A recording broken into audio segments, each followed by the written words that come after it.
Ni heshima kubwa sana kwangu kuwa sehemu ya uzinduzi wa namba hii mpya 180 yenye lengo la kuhakikisha kwamba kila Mtanzania anaweza kupiga simu muda wowote na kupata huduma kutoka TANESCO bila kukatwa pesa ya salio kwenye simu yake.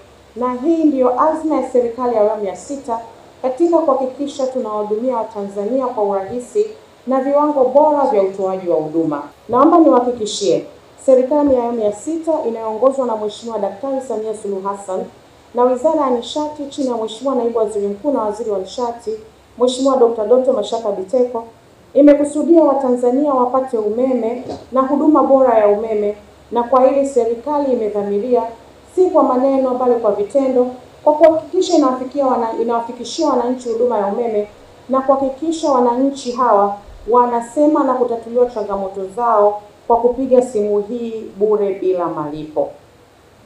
Niendelee kuhakikishia Watanzania kuwa Wizara ya Nishati kama msimamizi mkuu bado tunaendelea kuisimamia TANESCO na taasisi zingine zilizopo chini ya wizara kama REA kwa karibu kuhakikisha sekta ndogo ya umeme inaendelea kukua na kuleta huduma bora kwa Watanzania. Umeme ndio kila kitu.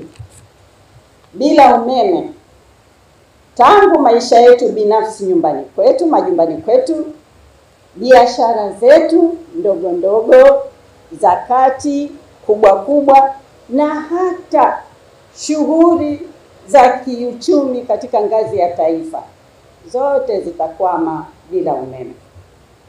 Ni kwa sababu hiyo upatikanaji wa umeme ni muhimu, na umeme huo sio tu uwe wa kutosha, bali pia uwe ni wa uhakika. Na pamoja na hayo yote, ni muhimu huduma ya upatikanaji wa umeme iwe nzuri, kwa maana huduma bora kwa wateja. Hivyo tunashuhudia leo uzinduzi wa namba mpya ya huduma kwa wateja, ikiwa inalenga kuboresha zaidi huduma ya TANESCO kwa wateja wake. Katika shirika letu la umeme Tanzania TANESCO, kazi yetu ni kutoa huduma, tunawahudumia wateja.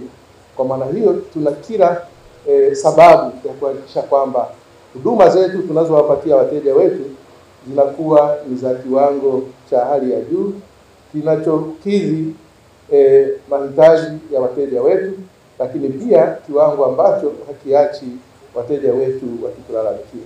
Na katika kutekeleza jukumu hilo, Mheshimiwa mgeni rasmi, sisi tumekuwa tukitumia kituo hiki cha miito ya simu kwa ajili ya kuwahudumia wateja wetu, lakini pia tumekuwa na vituo vya miito kama hivi katika ngazi za mikoa na wilaya kwa ajili ya kuhakikisha kwamba hii huduma inapatikana kirahisi kwa wateja wetu, lakini pia kuipunguzia mizigo kituo hiki ambacho ni cha hapa makao makuu.